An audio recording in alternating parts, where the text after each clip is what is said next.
Hi all, I am very happy to introduce Sue Demeter Sinclair, a good friend and a very esteemed researcher in the parapsychology field who will speak with us about methodology of research and the importance of critical thinking when anomaly topics are treated. Have a good listening.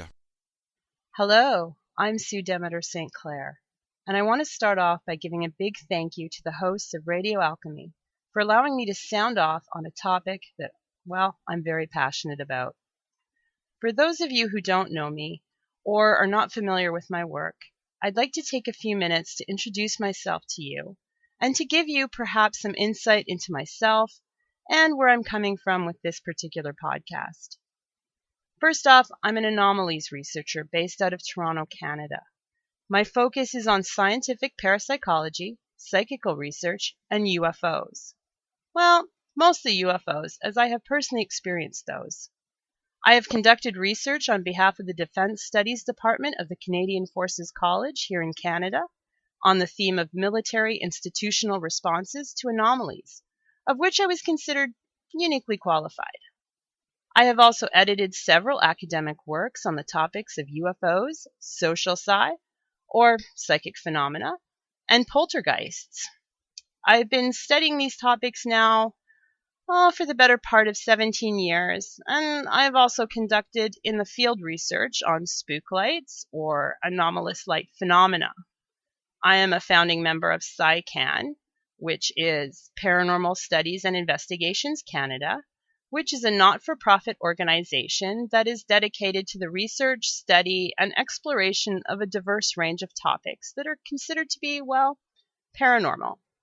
I am also a member and supporter of both the Society of Psychical Research in the United Kingdom and the Institute of Noetic Sciences in the United States. So now you have my paranormal CV, so to speak.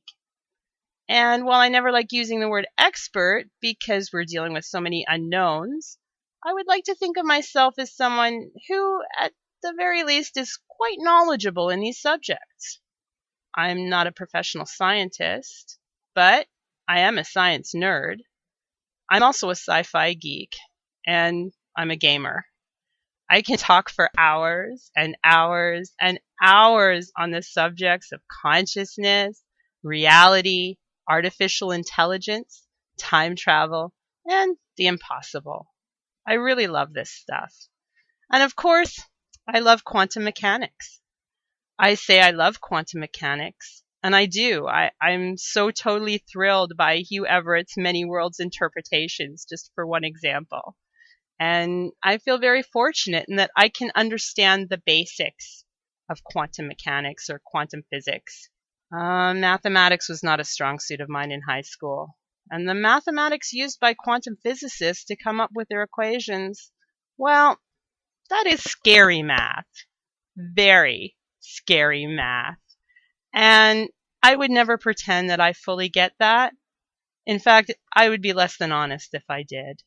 But that's okay, because I bet the majority of people who might listen to this podcast don't really get it either. Heck, even theoretical physicist superstar Richard Feynman said, "I think I can safely say that nobody understands quantum mechanics. So I don't feel too bad, and neither should you. After all, we were not all meant to be scientists or physicists. What I do know about quantum mechanics, which is a very basic understanding, I mostly learned through watching hours of documentaries featuring American theoretical physicist Michio Kaku, and reading some of his books such as Hyperspace and The Physics of the Impossible, where he really strives to bring this information to a lay audience. I'm also very fortunate to have a few super brilliant scientist friends who are very patient with me in answering my questions and explaining things to me in an understandable way. And, well, Doctor Who. Doctor Who and other great sci-fi gives me a good grounding, I believe, in quantum physics. Space-time and boom. That is pretty much where I'm at on the subject of quantum mechanics. I have a good basic knowledge, but really it's more paranormal subjects that are my own area of expertise. So now that you've gotten to know me a little bit better, and for those who already know me, you can imagine how super excited I was when I saw that Radio Alchemy's podcast from last week, entitled Quantum Mechanics and the Paranormal, was, and a super bonus for me, made in English. This, I thought, okay, is right up my alley. So as soon as I had some spare time, I put on a pot of my favorite Earl Grey tea and got ready to get into some great listening. Well, that didn't happen. The tea part, that happened, and that was pretty good. But the great listening and the potential for learning something or being inspired, well, that didn't happen. Now, that didn't happen at all. I will try to give you a taste of what it was like to listen to that podcast with this review and through the notes I made while actually listening to that show. It should spare you, I hope, if you have not had the misfortune of listening to it already. So, okay, here goes. Here's my review of the podcast. The podcast starts off with some long, rambling strings of words about the quantum physical, whatever that is supposed to be. The presenter talks about consciousness as physical, quantum energy, relationships being merged. We can create voices in a room. This is being presented as evidence, but really, it just sounds like nonsense being spewed out at the listener, with no attempt at an explanation. It really comes across as the halting speak of someone who is trying to pull out 50-cent words. No, make that $5 words out of their butt in order to sound sciencey, and as if they have had some sort of level of expertise. Quantum physical level materializes ghosts and sound waves. So she said. It sounds as if this person is confusing a weird version of psi or psychic phenomena with quantum energy, whatever the hell that is. And she just keeps rambling. Apparently, imagining consciously things makes them happen in real time right now in physicality. That sounds like some kind of superpower to me. So what we have so far with the Quantum Mechanics and Paranormal podcast is the world's longest intro that is saying absolutely nothing, but repeating a drone of words and promises of how we're going to explore, how we create and make things in our mind that become physical reality. At least that is the best I could piece out of it. 7 minutes in, and I'm told we're doing something before we start. Definitions. Okay, definitions are good, and this might help. Quantum physical apparently defines, well, let me quote here. Within this now understands here that this is the quantum physical in the sense of that actual base relationship of physicality and quantum or interdimensional energy. Wait, what? I'll try that again. Within this now understands here that this is the quantum physical in the sense of that actual base relationship of physicality and quantum or interdimensional energy. Well, of course it is.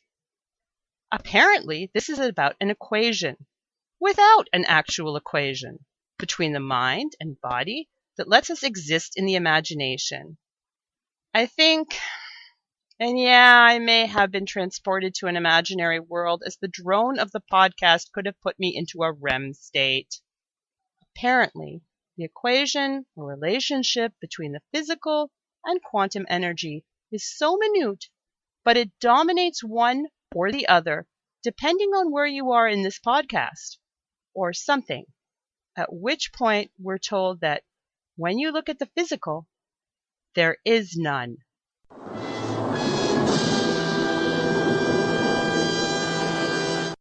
What? We don't breathe or have a circulatory system? I wish I was kidding. So there's nothing to this, but we can describe it by using itself. using words the podcaster has heard in the movie The Matrix, and maybe even Star Trek. The contradiction actually is amazing. To paraphrase the presenter, there is a relation of no relationship with an unknown that defines as an even less understandable unknown, but there is no relation to any of it. So reality is a lie. And where is your God now? Good news. At 10 minutes, we might be getting started. Nope. Apparently humans will listen to the interview and find it way out there. Well, as someone with a reasonable grasp of physics, logic, and language in general, so far this podcast is so far out there, I don't think light could travel to it within my lifetime. Apparently, she is simply referencing the simple common sense of one's awareness, in fact being the thing way out there in consciousness. Well, of course. She keeps referencing the quantum physical, which she defines so amazingly. Not. And somewhere Niels Bohr weeps. 12 minutes into the podcast, we're now going to define the quantum physical. Again. Didn't we do that at 7 minutes? This must be some sort of quantum deja vu. I'm going to give you another direct quote here. So we have to understand the physicality itself is so also existent within a quantified substance. Wait, stop right there a second. Quantified substance. Couldn't she just call that an environment? In the things that the physical body now, in our relationship now, it seems very solid and well. Basically, this entire physical existence seems very solid, and therefore one can have a look at simply the relationship to imagination within oneself. How can the interdimensional as imagination exist within something that is as solid as your physical body? I mean, imaginations are also like ghosts, are they not? In the sense that imaginations are something only you can see. It is not something that can be physically analyzed or dissected. See? Do you understand the quantum physical now? No? What's wrong with you? She then compares this with thoughts and memories which she says are paranormal and interdimensional. Let's just add psychology, neurology, hell, basic biology to her lessons. Oh, and there's nothing better than hearing how paranormal things cannot be analyzed or dissected. But she invokes poltergeist experience, something else I highly doubt she knows anything about. Poltergeists are considered noisy ghosts, and I use the term noisy ghosts in scary quotes. Typical poltergeist cases include anomalous sounds and physical manifestations, such as objects moving of their own accord. We can therefore reasonably ask, how far was the object moved? How loud was the sound? How bright or dark was the apparition? She does go into poltergeist moving things, but she still does not seem to click that the effects of things moving are measurable. At least they are to some degree. 17 minutes into 37, and we're still in the introduction.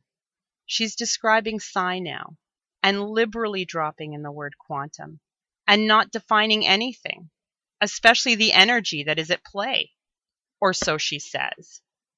Quite frankly, this is